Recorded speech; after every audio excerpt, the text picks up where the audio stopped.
porquê que eu estava passando por aquilo, que já não bastasse tudo o que estava acontecendo comigo, é, porquê, porque do meu marido ainda passar por isso, e naquele momento eu me senti sozinha. Foi, acho que uma vez que eu me senti sozinha. Eu questionei Deus, que se ele tinha me abandonado. Entendi. Não foi fácil. Em uma das nossas conversas, dos áudios que você enviou, você disse assim: eu tenho CA, mas o CA não me tem. O que significa para você essa frase? Quando eu fiquei sabendo que eu ia passar por tudo isso, uma pessoa, quando eu fui fazer minha primeira quimioterapia, uma mulher me abordou. Eu estava sentada, eu e meu marido, e eu tinha um cabelão enorme. E ela falou pra mim assim: tá vendo seu cabelo? Aproveita, porque ele vai cair. Tá vendo? Aproveita pra comer, porque depois você não vai conseguir comer mais. Aproveita pra você beber água, porque você não vai conseguir mais beber água. Aproveita pra isso, porque depois você vai fazer isso mais. E não sei o que. Começou a falar, eu falei: meu Deus do céu. Aí eu lembro que eu tava assim, meu marido, tipo, vem aqui perto de mim, sabe? Aí eu fui, encostei nele assim e falei: não, senhor, eu não vou passar por isso. Não vou passar por isso. E aí eu lembro que eu sentei lá na maca, para fazer, na poltrona lá para fazer a quimioterapia. E aí eu falei: tá bom, eu entendi, senhor, mas esse CA não vai me ter. Ele pode estar no meu corpo, mas ele não me tem. E ele vai sair daqui. Então eu sempre falava nas lives, é, eu tenho o CA, mas ele não me tem. Tipo, ele não vai ter eu nunca. Nunca ele vai ter eu. Porque quando algo te tem, ele é seu dono. Então ele não é meu dono. Nunca foi. Ele é algo que veio na minha vida porque Deus permitiu. Ah, mas Deus vai permitir isso acontecer na vida de uma pessoa, algo tão duro, algo tão assim. Deus não permitiu que Daniel fosse jogado às covas dos leões? Permitiu. Ele foi devorado? Não. Mas há um propósito para tudo na vida da gente. Entendeu? Então, por isso que eu sempre falava, e eu sempre falo para quem eu sei que está passando por isso: não tenha medo do CA. Ele tem que ter medo de você, porque você serve um Deus que para isso aí é nada. Então eu sempre tive isso comigo. Isso mesmo. Igual a história de Jó, né? Deus tirou tudo, depois retribuiu em dobro. Restaurou, né? Tudo. Exatamente. Quem esteve ao seu lado nesses momentos difíceis durante esse seu tratamento? Muita gente. Eu falo que eu tive muito apoio e muitas pessoas assim, mãe, pai, irmão, marido, sogra, é, filha, amigos próximos. Eu tenho muita gratidão mesmo. Eu acho que o que o ser humano mais tem que ter na vida dele é gratidão. E eu tenho muita gratidão. A minha igreja, eu tive muito apoio. E tem até hoje, sim. São pessoas. As minhas clientes nunca me abandonaram, sempre ficaram. Porque eu mesmo, mesmo não estando bem, né? Mesmo fazendo tratamento, eu sempre continuei trabalhando. Às vezes eu fazia quimioterapia na segunda-feira, na sexta-feira eu estava trabalhando. Então, assim, eu nunca deixei de trabalhar, nunca deixei. Nunca parei. Eu nunca parei assim, falei, não, vou parar. Não, eu continuava do mesmo jeito. Até as meninas falavam que quando eu chegava lá para fazer quimioterapia, meu irmão uma vez falou para mim assim, que nas últimas quimioterapias nas brancas eu tinha que tomar um remédio para poder dormir, porque a quimioterapia me fazia mal, então eu tinha que tomar um remédio para dormir. E às vezes ele pegava e saía. Aí um dia ele pegou e falou assim, eu sabia que você já tinha terminado, porque lá do corredor eu escutei você dando risada. Então eu saí do quarto onde eu tava e eu ia lá pro outro quarto e falava lá, ó, quando pensa que não, já tá passando no outro quarto. Então, assim, eu sempre ia, conversava, dava risada, é, podia meu mundo estar caindo, mas eu nunca cheguei lá chorando, nunca saí de lá chorando. Eu sempre saí de lá agradecendo a Deus e falando, é menos uma, é menos uma.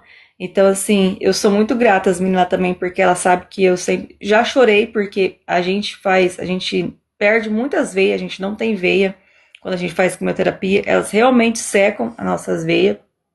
Então, teve dias eu ter que tirar, tipo, aqui, assim, sangue, e isso dói pra caramba, nossa vida. Então, aí eu chorar, mas daqui a pouco eu já enxugar as lágrimas e parar, entendeu? Então, eu sempre, ou eu ia caracol, eu colocava o lenço e meus brincão, eu sempre falei, eu vou vencer, vai passar, eu vou passar força de alguma forma pra alguém. Então, eu sempre fui assim. Amém. Você é uma mulher muito de fé, sabia? Acho que é Ai, algo que você, acho que você transborda isso, transborda a fé. E é ah, algo que é louvável, viu? Que para quem passou e tem passado assim por esse tratamento, e tem essa fé, é algo que a pessoa fala assim, cara, de onde ela tem tanta fé? Porque tem gente que não tem nada, tem uma vida sadia, uma vida saudável, tem uma rotina sistemática e não tem essa fé que você tem. eu acho que quando a gente acredita que nosso Deus é Deus do impossível, ele é o mesmo ontem, hoje, eternamente. Eu acho que a gente sempre tem que olhar para um lado bom. O que é o presente? É hoje. O presente é hoje. Você tem que viver o hoje, sabe? Ah, Viviane, mas eu queria alguma coisa, queria tal coisa assim, assim. Ah, mas se você não tem aquilo, você tem isso. Então dê valor nisso que você tem. Que se você não saber dar valor no que você tem, você não vai saber dar valor naquilo que você quer. Aí Deus fala pra você, não te dou. Então, e eu sei que o não de Deus é amor. Quando Deus fala não pra gente, é igual um pai ou mãe que fala: mãe, deixa eu subir naquele. Não vai subir que você vai cair. E às vezes a gente é teimoso, às vezes a gente quer uma coisa, Deus fala: Não. não vou te dar. Aí você fala: por que, Deus? Não vou te dar. Aí lá na frente você vai entender o porquê que Deus não te deu aquilo lá. Então, eu sou um pouco rebelde. Eu falo que eu acho que eu sou um pouco de Pedro, tem hora. Eu sou um pouco de Pedro, mas eu acho que a gente tem que acreditar que Deus está no controle de todas as coisas. E aqui a gente está só de passagem. A gente não pertence a esse mundo. A gente pertence ao reino dos céus. É para lá que um dia a gente vai. Ah, eu quero o melhor dessa vida? Ah, eu quero, eu quero. Foi me prometido, Deus me prometeu. Ô, Senhor, eu quero, brigo com Deus. Brigo com Deus. Um dia eu tava tão assim. Meu marido, né, daquela situação. E meu marido, ele ficou com crise de ansiedade e com síndrome do pânico. Então, assim, meu marido, ele não podia respirar diferente, que ele achava que ia ter outro infarto. Então, assim, foi muito difícil. Foi muito difícil mesmo eu ter que ajudar ele psicologicamente, ajudar em casa e me ajudar e ajudar as pessoas. Então, assim, foi uma coisa que, nossa vida. Aí um dia eu falei pra Deus, eu falei, vem aqui, pai, vem aqui. Vamos conversar, né, dois? Eu quero conversar com o senhor. Agora nós dois vai conversar. Eu vou falar pro senhor, eu tô brava. Eu tô brava, Deus vai me desculpar. E eu comecei a falar com Deus como se eu fosse, como se ele fosse o irmão meu. Eu falei, não, senhor, não. Não é isso não, tá, eu tô cansada. Não, mas por que o senhor tá fazendo isso comigo? Não, vamos mudar isso aí, senhor. Muda a minha história, muda. E aí eu comecei a conversar com Deus, eu acho que Deus falou assim, gente, essa minha filha é mais doida do que eu imagino. E aí começou as coisas a melhorar do jeito que eu falei, ó, tá vendo, senhor?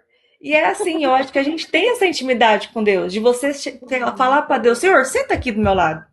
Pai, eu não tô aguentando isso não. Mas até quando isso vai? Pai, o senhor me ajuda. Ah, eu não quero mais que o senhor segure na minha mão, não. Eu quero que o senhor carregue no colo agora, porque eu não tô conseguindo, não. Então, é assim, eu acho que a gente tem que ter isso, sabe? Então, quando eu recebi, antes de eu receber o diagnóstico, Deus mostrou pra mim que eu ia passar por isso. E ele falou pra mim: esse mal não vai ser pra sua morte, entendeu? Então, eu falei: tá tudo bem. Então, eu sei. que eu disso que não é isso que vai me levar de arrasta, não. Então é isso, acho que a gente tem que ter fé. Acho que o que Deus ensinou e nos deixou é fé. Tá difícil? Vai passar, vai passar. Isso que você tá passando não é o fim, não. Não é o fim. Vai passar. Creia que Deus, ele é Deus do impossível. Ele faz o impossível acontecer. Ele é o mesmo ontem, hoje e eternamente. As pessoas têm que se lembrar que Deus, ele não deixou de fazer milagre. Deus, ele não deixou de ressuscitar ninguém. Deus não deixou de fazer uma pessoa que é cega enxergar. Ele é o mesmo ontem, hoje e eternamente. O que mudou é a fé das pessoas que se esfriaram. Entendeu? É a fé das pessoas que se esfriaram. É a preocupação, às vezes, em agradar as pessoas de fora e não agradar a Deus com aquilo que Deus quer. Deus, a única coisa que Deus quer é a sua alma. A única coisa que Deus quer é o seu amor. É que você creia nele. Só isso que Deus quer. Deus não quer nada em troca. Ele só quer que você tenha fé. Só isso. Então é isso. Eu tenho fé. Vai passar. Vai passar, vai passar. Deus está no barco, Deus está no barco. É. Né? Vivi, mesmo você enfrentando a sua própria luta, você continua acolhendo pessoas. De onde você tirou tanta força? Aí vai aparecer aquelas pessoas que falam, ah, mas tudo é Deus. Gente, tudo é Deus. É Deus. Deus que me fez e me faz forte. Porque quando eu recebi esse diagnóstico, mais uma vez eu vou falar, eu falei, Senhor, eu vou passar por isso. Não deixa eu passar sozinha nenhum minuto. Até nos dias que eu for rebelde com o Senhor. O Senhor não me deixa, porque a gente é ser humano. Então vai ter dia que a gente vai falar, ah, Deus, por que fulano lá não tem? E eu tenho? Por que aquela pessoa que fez mal tem, não tem, e eu tô aqui? Quem sou eu para questionar Jesus? Até que um dia eu falei, por que eu tô questionando Deus? Se eu sei que ele sabe todas as coisas e eu tô questionando ele. Então, é Deus que me dá força. Sempre me deu força, desde lá de pequena, desde lá de criança. Foi ele que sempre me deu força e é ele que me dá força. Então, quando eu fiquei sabendo, eu falei, Senhor, que isso que eu estou passando não seja à toa, mas que seja por um propósito. Que o Senhor me use como instrumento do Senhor, para mim poder ajudar as pessoas também, porque se dói em mim, tem muita gente também que está doendo, e eu quero poder estender a minha mão e ajudar de uma certa forma. Mesmo que não tenha reconhecimento de ninguém, mas eu poder ajudar e falar, olha, calma, vai passar. Eu não tenho nada, se eu tivesse coisa financeira para ajudar, nossa vida, eu acho que eu ia estar pobre já. Entendeu? Eu acho que eu ia estar pobre. Mas eu tenho oração. Você quer uma oração? Vamos orar junto. Vai ficar tudo bem. Vai ficar tudo bem. Então é Deus. É Deus que me dá força. É Deus. Amém. Amém. Que ele continue sendo sua força. Amém. Vivi, como foi o dia que você recebeu a notícia que você estava curada? Ai, gente. O meu médico, ele é um amor de pessoa, doutor Jean. Gente, pensa no médico abençoado.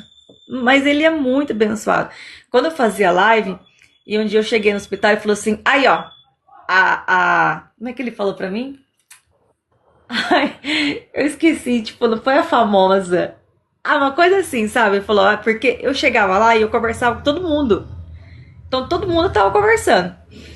E aí eu lembro que quando saiu o resultado da cirurgia, e aí eu falei pra ele, eu falei, doutor, saiu o resultado da biópsia. E agora? Aí ele pegou e falou assim, Viane, eu vou entrar lá e eu vou ver. Falei, tá bom. E eu fiquei naquela ansiedade, porque eu conversava com ele pelo Instagram. Ele é um amor de pessoa. E aí, quando ele falou pra mim, Viane, tá tudo limpo. Você não tem mais nada. A resposta foi por completo. Ah. E aí eu lembro que eu fiz as 18 radioterapia e quando eu cheguei nele, eu falei, doutor, eu posso falar que eu tô curada? Aí ele olhou pra mim e sorriu e falou, pode.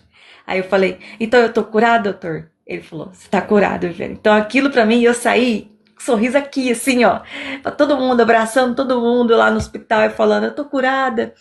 E eu lembro que quando eu saí pra fora do hospital, eu saí e agradeci a Deus.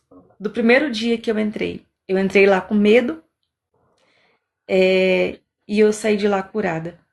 Então, eu só sabia agradecer, eu só conseguia vir agradecendo a Deus, só agradecendo, agradecendo, agradecendo por mais uma oportunidade, por poder saber que eu não ia precisar mais tomar aqueles medicamentos, que eu não ia precisar mais viajar tanto que eu viajava, 220 km todo dia, que eu nem precisar mais passar aquele sacrifício de levar aquelas picadas, dos efeitos colaterais, que o meu cabelo ia crescer e que eu ia poder ver minha filha crescer. Que eu vou poder ver minha filha crescer, poder ver minha filha se formar na faculdade, ver minha filha casar, ver meus netos. Então, isso me encheu de gratidão. Eu acho que eu sou uma pessoa muito grata a Deus. Não foi fácil, não é fácil, gente. É muito difícil, eu passei por momentos muito difíceis na minha vida, momentos que eu não desejo para ninguém, mas são momentos que me fazem lembrar do quanto Deus é maravilhoso, do quanto Deus ele nos sustenta, mesmo em dias difíceis, mesmo perante a tempestade, tem que saber que está tendo a tempestade, mas depois da tempestade vem o arco-íris para mostrar a aliança de Deus com nós. Então acredita, pode estar chovendo, mas Deus sempre manda um guarda-chuva para você. Não fique desesperado durante a tempestade. Vai passar. Vai passar. E passou. Tô aqui, ó, pela glória de Deus. Vou até bater palma, gente. Eu não tenho esse costume. Não tenho esse costume, mas foram sábias palavras. Vivi, eu sei que quando a gente não tem um diagnóstico, a gente vê o mundo de uma forma.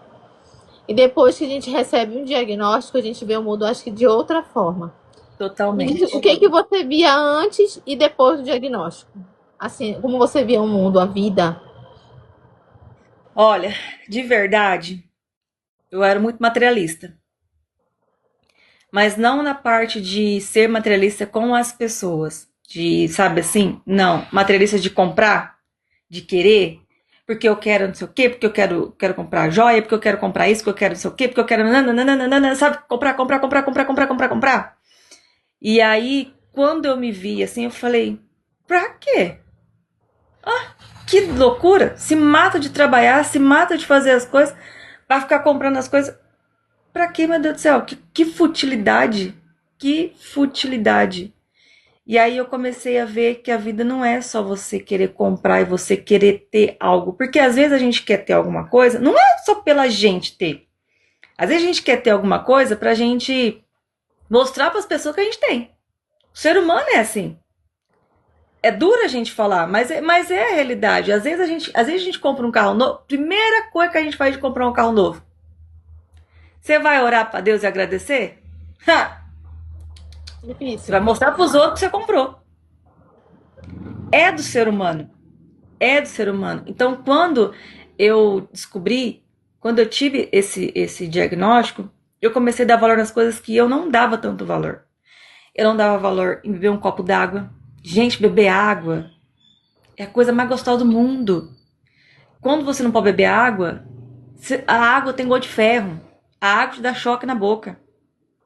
Gente, fazer o número 2. Oh, maravilha do Senhor! Se você vai no banheiro, criatura, e faz o número 2 sem dor, glorifica a Deus.